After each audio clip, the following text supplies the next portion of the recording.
Good morning, all of you. Good morning, students. Okay, now in this video, we are starting a new chapter soon. Okay, share capital we have done. Share capital chapter માં છેલ્લા એક બે topic student બાકી છે, પણ it is quite possible કે government જો સિલેબસમાં deduction કરે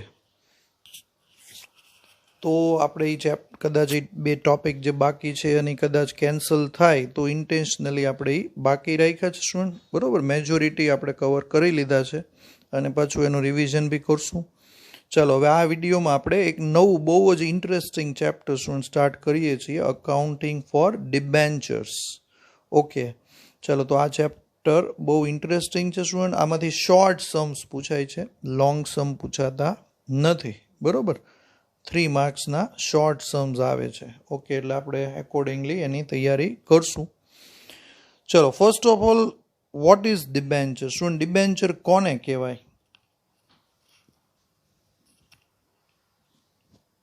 તો સૌથી પહેલા ડિબેન્ચરનો આઈડિયા લઈ લઈએ સ્ટુડન્ટ કે vote exactly the meaning of debenture. Okay, હવે સ્ટુડન્ટ સૌથી પહેલા આપણે એની ડેફિનેશન જોઈ લઈએ. Debenture is a document that confirms the debt of the company and its acknowledgement of the debt. Okay. ચલો હવે શું ડિબેન્ચર જે છે એનું કમ્પેરિઝન આપણે પહેલા શેર સાથે કરીએ. આપણે લાસ્ટ ચેપ્ટરમાં શેરનો આઈડિયા લીધો કે what is share capital. Okay, તો કોઈ પણ કંપની શરૂ થાય સ્ટુડન્ટ, કોઈ પણ કંપની, એટલે એને પૈસાની જરૂર તો પડે જ. ઓકે, પૈસા વગર કોઈ કંપની સ્ટાર્ટ થઈ શકે નહીં. ઓકે, હવે કંપનીમાં પૈસા જે આવે ને સ્ટુડન્ટ, એ બે રીતે આવે. કાં તો તમે શેર હોલ્ડર્સ પાસેથી પૈસા કલેક્ટ કરી શકો, જેને આપણે ઇક્વિટી પણ કહી શકીએ, બરાબર, કારણ કે share holders are the owners. Okay, એટલે કંપનીમાં જે ફાઇનાન્સનો સોર્સ છે એમાં જે નંબર 1 છે એ શેર કેપિટલનો છે સ્ટુડન્ટ. તમે શેર બહાર પાડી અને પૈસા કલેક્ટ કરી શકો. અને એક બીજો જે સોર્સ છે ને સ્ટુડન્ટ, એ ડેટ છે. ડેટ એટલે કે લોન લઈ અને તમે બિઝનેસમાં પૈસા રોકી શકો, બરોબર. જનરલી જે મોટી મોટી કંપની હોય સ્ટુડન્ટ, એમાં ફાઇનાન્સના સોર્સ એક કરતાં વધારે હોય છે, બરોબર. ઘણા બધા સોર્સિસ હોય છે. એમાં આપણે એક સોર્સ ઓલરેડી ભણી ગયા સ્ટુડન્ટ, શેર કેપિટલ, કે શેર બહાર પાડીને કંપની પૈસા કલેક્ટ કરી શકે અને એ પૈસામાંથી કંપની સ્ટાર્ટ થઈ શકે. પણ સ્ટુડન્ટ ઘણીવાર એ ઓપ્શન જે છે એનાથી પૂરેપૂરા પૈસા મળતા નથી, બરોબર. થોડી કેપિટલ રિક્વાયરમેન્ટ હજી બાકી રહે છે, તો કંપની લોન લઈ શકે, બેંક પાસેથી લોન લઈ શકે અથવા કોઈ ફાઇનાન્શિયલ ઇન્સ્ટિટ્યૂટ પાસેથી બી લોન લઈ અને પૈસા બિઝનેસમાં રોકી શકે. ઓકે, તો આ ડિબેન્ચર જે છે સ્ટુડન્ટ, એ એક જાતની લોન જ છે, બરાબર. ડિબેન્ચરને આપણે લોન સાથે કમ્પેર કરી શકીએ. આપણે થોડુંક વધારે ડિટેલમાં સમજીએ. ઓકે, હવે આ સ્લાઇડમાં તમે જોઈ શકો છો કે કોઈ પણ કંપની જે છે સ્ટુડન્ટ, એના ફાઇનાન્શિયલ સોર્સિસ જે છે એમાં જે મેજોરિટી સોર્સ છે એ છે શેર કેપિટલ. એટલે આપણા જે શેર હોલ્ડર્સ હોય છે એ બધા થોડા થોડા પૈસા કાઢે અને એ બધા પૈસા કંપનીને મળે, બરોબર. એટલે આપણો જે પહેલો ઓપ્શન આપણે હમણાં જ વાત કરી કે એ શેરનો છે, શેર બહાર પાડીને આપણે પૈસા કલેક્ટ કરી શકીએ. ઓકે, પણ student that is not the only option, બરોબર. શેર એ એકમાત્ર ઓપ્શન નથી. કંપનીને એમ લાગે કે ભાઈ શેર બહાર પાડવાથી જે પૈસા આવ્યા છે એ અધૂરા છે, હજી આપણે વધારે પૈસાની જરૂર છે, તો સ્ટુડન્ટ તમે બેંક પાસેથી લોન લઈ શકો. પણ સ્ટુડન્ટ તમને ખબર છે કે બેંક પાસેથી લોન લેવું એ બહુ ડિફિકલ્ટ પ્રોસિજર છે, બરોબર. એમાં ઘણું બધું પ્રોસિજર બહુ લાંબી હોય છે. બેંક પાસેથી લોન લેવી ઇઝી નથી. તો એક બીજો પણ રસ્તો આપણે કરી શકીએ સ્ટુડન્ટ, બસ. અને એ રસ્તો એટલે ડિબેન્ચર ઇસ્યુ કરવા. ઓકે, જેમ આ કંપની શેર ઇસ્યુ કરી શકે એમ ડિબેન્ચર પણ ઇસ્યુ કરી શકે. ઓકે, જેમ આપણે શેર બહાર પાડીએ છીએ સ્ટુડન્ટ, જેમ શેર આપણે પબ્લિકને વેચીએ છીએ, સેમ ટુ સેમ ડિબેન્ચરથી પણ આપણે પૈસા કલેક્ટ કરી શકીએ. તો અમુક કંપની આ સોર્સને સિલેક્ટ કરે છે સ્ટુડન્ટ. આ સોર્સમાં કંપનીએ ડિબેન્ચર ઇસ્યુ કરવાના હોય છે પબ્લિકને. જે લોકો આપણા ડિબેન્ચર્સ લે એ ડિબેન્ચર હોલ્ડર્સ કહેવાય સ્ટુડન્ટ. પણ શેર ને ડિબેન્ચરમાં શું એક ચેન્જ છે, એક ડિફરન્સ છે કે share holders are our owners, our partners. જે શેર હોલ્ડર હોય ને એ આપણા પાર્ટનર ગણાય, બરોબર, એ લોકો કંપનીના માલિક છે. જ્યારે debenture holders are outsiders, they are like money lenders. શું ડિબેન્ચર હોલ્ડર જે છે ને એ લોકો આપણી કંપનીને લોન આપે છે, એમ આપણે સમજવાનું છે. એટલે they are not owner. First of all, debenture holders are not owner but they are giving loan to us, બરોબર. એ લોકો આપણને એક જાતની લોન આપે છે. ઓકે, એટલે કોઈ પણ કંપનીનું જો તમે કેપિટલ સ્ટ્રક્ચર જુઓ તો એમાં બે રીતે પૈસા આવે સ્ટુડન્ટ. એક ઇક્વિટીથી પૈસા આવે, ઇક્વિટી એટલે કે શેર હોલ્ડર જે પૈસા આપે એ, અને બીજા છે આઉટસાઇડર્સ, બાકીના જે લોકો છે એને ડેટ કહી શકાય student. Loan is a date. Okay, તો હવે આપણે જેને ડિબેન્ચર વેચીએ ને સ્ટુડન્ટ એને ડિબેન્ચર હોલ્ડર્સ કહેવાય. જેમ શેરની પ્રાઇસ જનરલી 10 રૂપીઝ હોય છે સ્ટુડન્ટ, જનરલી, બાકી તો કોઈ પણ પ્રાઇસ રાખી શકો તમે. એવી રીતે ડિબેન્ચરની પ્રાઇસ જે છે એ થોડીક વધારે હોય છે સ્ટુડન્ટ. આપણે ટેક્સ્ટ બુકમાં જે સમ છે એમાં મેજોરિટી સમમાં ડિબેન્ચરની પ્રાઇસ 100 રાખવામાં આવે છે. એટલે કે આપણે એક ડિબેન્ચર વેચીએ એટલે આપણને 100 રૂપીઝ મળે. એવા ઘણા બધા ડિબેન્ચર્સ આપણે પબ્લિકને વેચીએ એટલે આપણને ઘણા બધા પૈસા મળે. પણ આ બધા પૈસા આપણે એઝ અ લોન એક્સેપ્ટ કરવાના છે સ્ટુડન્ટ. આ જે ડિબેન્ચર હોલ્ડર્સ છે એ આપણી કંપનીમાં જે ઇન્વેસ્ટમેન્ટ કરે છે that is treated as a loan. અને ડિબેન્ચર હોલ્ડરને અમુક ટાઈમ પછી પૈસા પાછા આપવા પડે સ્ટુડન્ટ, એને રિડમ્પશન કહેવાય. We have to redeem the amount of debenture. જ્યારે શેરમાં આવું નહોતું સ્ટુડન્ટ. શેર હોલ્ડર્સને આપણે પૈસા પાછા ક્યારેય આપવાના હોતા નથી, સિવાય કે કંપની બંધ થઈ જાય, કંપની લિક્વિડેશનમાં જાય તો પૈસા આપવા પડે શેર હોલ્ડરને. બાકી પૈસા પાછા ન આપવા પડે, બરોબર. જ્યારે ડિબેન્ચરમાં એવું નથી સ્ટુડન્ટ. ડિબેન્ચર હોલ્ડર્સ જે છે એ આપણને એક જાતની લોન આપે છે, એટલે ડિબેન્ચર હોલ્ડર્સને આપણે અમુક ટાઈમ પછી પૈસા પાછા આપવા પડે. કેટલો ટાઈમ એ ડિબેન્ચર ઉપર ડિપેન્ડન્ટ છે સ્ટુડન્ટ. ડિબેન્ચર અલગ અલગ પીરિયડના હોય. અમુક ડિબેન્ચર 1 વર્ષના હોય તો અમુક ડિબેન્ચર 2 વર્ષનો પીરિયડ હોય. અમુક ડિબેન્ચર જે છે એનું ડ્યુરેશન 5 years હોઈ શકે. ડિપેન્ડ્સ, અલગ અલગ કંપની અલગ અલગ ડ્યુરેશનના ડિબેન્ચર ઇસ્યુ કરે. ઓકે, તો કહેવાનો મતલબ એ છે સ્ટુડન્ટ કે ડિબેન્ચર જે છે એનો એક ફિક્સ પીરિયડ હોય છે અને એ પીરિયડ પૂરો થાય એટલે આપણે ડિબેન્ચરના પૈસા પાછા આપવા પડે. જેમ કે માન લો કે આપણે 5 વર્ષની મુદતના ડિબેન્ચર બહાર પાડ્યા તો આપણે જ્યારે ડિબેન્ચર વેચીએ એટલે આપણી પાસે પૈસા આવે સ્ટુડન્ટ. ડિબેન્ચર હોલ્ડર્સ આપણને પૈસા આપે.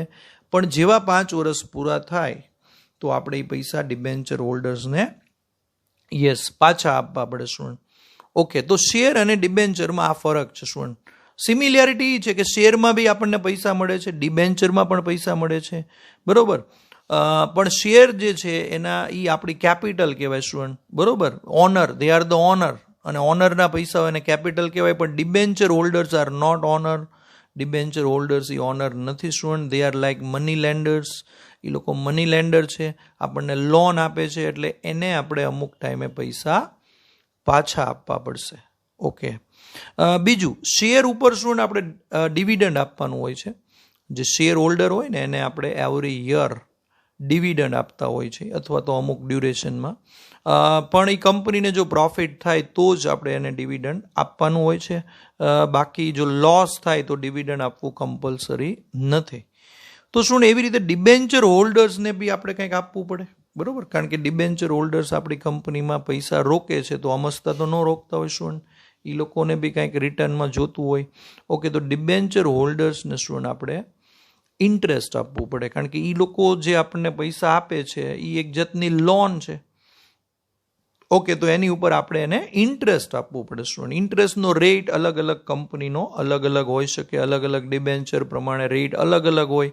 અમુક કંપનીમાં ફોર એક્ઝામ્પલ 5% હોય, અમુક કંપનીમાં 8% હોય, ડિપેન્ડ્સ. ઓકે, એટલે એવરી યર આપણે એ લોકોને ઇન્ટરેસ્ટનું પેમેન્ટ કરવું પડે અથવા as per terms of debentures. બીજું, ડિબેન્ચર ઉપર ઇન્ટરેસ્ટ આપવું કમ્પલસરી છે સ્ટુડન્ટ. શેર ઉપર કદાચ તમે ડિવિડન્ડ ન આપો તો ચાલે, કમ્પલસરી નથી. પણ ડિબેન્ચર હોલ્ડર્સને ઇન્ટરેસ્ટ આપવું કમ્પલસરી છે. સ્ટુડન્ટ કમ્પલસરી આપણે આપવું જ પડે, કારણ કે એ લોન છે. જેમ આપણે બેંક પાસેથી કેમ લોન લઈએ તો કમ્પલસરી ઇન્સ્ટોલમેન્ટ અને ઇન્ટરેસ્ટ બે ભરવું જ પડે, બસ તો આવી રીતે ડિબેન્ચર હોલ્ડર્સને આપણે કમ્પલસરી રેગ્યુલરલી ઇન્ટરેસ્ટ આપવું પડે. આપણી કંપની પ્રોફિટમાં જતી હોય કે લોસમાં જતી હોય, બરોબર. અને એનો પીરિયડ પૂરો થાય ત્યારે ડિબેન્ચરની ઓરિજિનલ અમાઉન્ટ પણ એને પાછી આપવી પડે. ઓકે. બીજું સ્ટુડન્ટ ડિબેન્ચર, અમુક ડિબેન્ચર જે છે એ સિક્યોર્ડ ડિબેન્ચર હોય છે, એટલે કે આપણે જ્યારે ડિબેન્ચર વેચીએ ત્યારે કંપની પોતાની એસેટ્સ મોર્ટગેજ કરે છે, બરોબર. એટલે કાલ સવારે માની લો કે આપણી કંપની બંધ થઈ ગઈ અથવા ફાઇનાન્શિયલ પ્રોબ્લેમમાં આવી ગઈ, તો ડિબેન્ચર હોલ્ડર્સ પાસે એવા રાઇટ્સ છે સ્ટુડન્ટ કે એ આપણી એસેટ્સને વેચી અને પોતાના પૈસા વસૂલ કરી શકે. ઓકે, જે શેર હોલ્ડરને આવો રાઇટ હોતો નથી સ્ટુડન્ટ. એટલે debentures are better than shares in many ways, બરોબર. Debenture holders are more benefited as compare to shareholders. Okay, તો આ ચેપ્ટરમાં શું આપણે બધું ડિબેન્ચર રિલેટેડ બધી એની જર્નલ એન્ટ્રી ને બધા કોન્સેપ્ટ્સ ભણવાના છે. મોસ્ટલી આપણે પ્રેક્ટિકલ ઉપર વધારે ફોકસ કરશું સ્ટુડન્ટ વિડીયોમાં. ચાલો, તો હવે મેં તમને હમણાં જ વાત કરી સ્ટુડન્ટ કે ડિબેન્ચર હોલ્ડર્સ જે છે એ કંપનીને પૈસા આપે છે. જ્યારે કંપની ડિબેન્ચર વેચે છે તો એના બદલામાં કંપનીને ડિબેન્ચર હોલ્ડર્સ તરફથી પૈસા મળે છે. ડિબેન્ચર હોલ્ડર્સ ઘણા બધા હોય સ્ટુડન્ટ, બરોબર. જેમ કે અમુક ડિબેન્ચર હોલ્ડર છે એ માની લો કે 10 ડિબેન્ચર્સ કોક લે, કોક 100 લે, કોક 500 લે, એમ આપણા હજારો ડિબેન્ચર હોલ્ડર્સ હોય સ્ટુડન્ટ. બધા અલગ અલગ ક્વોન્ટિટીમાં ડિબેન્ચર્સ ખરીદતા હોય, પરચેસ કરતા હોય. એક ડિબેન્ચરનો પ્રાઇસ કોઈ પણ હોઈ શકે સ્ટુડન્ટ, પણ જનરલી આપણે 100 રૂપીસ હોય છે. ઓકે, એટલે માની લો કે કોઈ એક ડિબેન્ચર કોઈને લેવું હોય તો એને આપણને 100 રૂપીસ આપવા પડે. ઓકે, એટલે ડિબેન્ચર હોલ્ડર્સ તરફથી કંપનીને પૈસા મળે છે સ્ટુડન્ટ. પણ એ પૈસા as a loan company accept કરે છે. એટલે અમુક વર્ષ પછી ડિબેન્ચરનો જે પીરિયડ હોય પૂરો થાય ત્યારે એ રિડીમ થઈ જાય છે. એટલે કે કંપની ડિબેન્ચર હોલ્ડર્સને એના પૈસા પાછા આપી દે છે વિથ ઇન્ટરેસ્ટ. ઇન્ટરેસ્ટ તો પે કરે જ છે કંપની, પણ એની જે ઓરિજિનલ પ્રિન્સિપલ અમાઉન્ટ પણ આપણે એને પાછી આપવાની હોય છે. ઓકે, એનો પીરિયડ પૂરો થાય ત્યારે. ઓકે, તો આઈ એમ શ્યોર સ્ટુડન્ટ કે ડિબેન્ચરનો જે બેઝિક કોન્સેપ્ટ છે એ તમને ખ્યાલ આવી ગયો છે કે what is the difference between share and debenture. Theory આપણે કરશું આગળ ફરીવાર, ત્યારે પાછું ડિટેલમાં જોશું. આ એક જસ્ટ રફ આઈડિયા તમને આપું છું અત્યારે. ચલો, હવે સ્ટુડન્ટ ડિબેન્ચરનું ચેપ્ટર પણ મોસ્ટલી જર્નલ એન્ટ્રી જ આમાં હોય છે. જેમ આપણે શેરમાં કેમ અલગ અલગ એન્ટ્રી કરતા હતા, બસ સેમ ટુ સેમ આમાં બી જર્નલ એન્ટ્રી જ કરવાની છે. બીજું કંઈ ખાસ નથી સ્ટુડન્ટ આમાં. પણ આમાં શોર્ટ સમ્સ વધારે આવે છે સ્ટુડન્ટ, બરોબર. 2 કે 3 એન્ટ્રીમાં પૂરા થઈ જતા હોય એવા જ સમ વધારે પૂછાતા હોય છે. ચાલો, હવે ડિબેન્ચરમાં સ્ટુડન્ટ આગળ વધીએ. સ્ટુડન્ટ શેર યાદ કરો, આપણે શેર 2 રીતે ઇસ્યુ કરી શકતા હતા. જ્યારે આપણે શેરનું ચેપ્ટર જોયું તો એમાં 2 રીતે શેર ઇસ્યુ થઈ શકે સ્ટુડન્ટ. એક એટ પાર અને એક એટ પ્રીમિયમ. 2 રીતે ગવર્મેન્ટ આપણને અલાઉ કરતી હતી કંપનીને કે કંપની 2 રીતે શેર બહાર પાડી શકે, at par as well as at premium. ડિબેન્ચરમાં એવું નથી સ્ટુડન્ટ. ડિબેન્ચરમાં 3 મેથડથી આપણે ડિબેન્ચર ઇસ્યુ કરી શકીએ. 3 અલગ અલગ રીતે ડિબેન્ચર બહાર પાડી શકાય. એક છે એટ પાર. તમને ખ્યાલ છે ઓલરેડી એટ પાર એટલે કે 100 રૂપિયાનો ડિબેન્ચર જો 100 રૂપિયામાં જ આપણે વેચીએ સ્ટુડન્ટ તો એને એટ પાર કહેવાય. બીજું છે એટ પ્રીમિયમ, એટલે કે આપણે વધારે પૈસા લઈને જો ડિબેન્ચર ઇસ્યુ કરીએ તો એને એટ પ્રીમિયમ કહેવાય.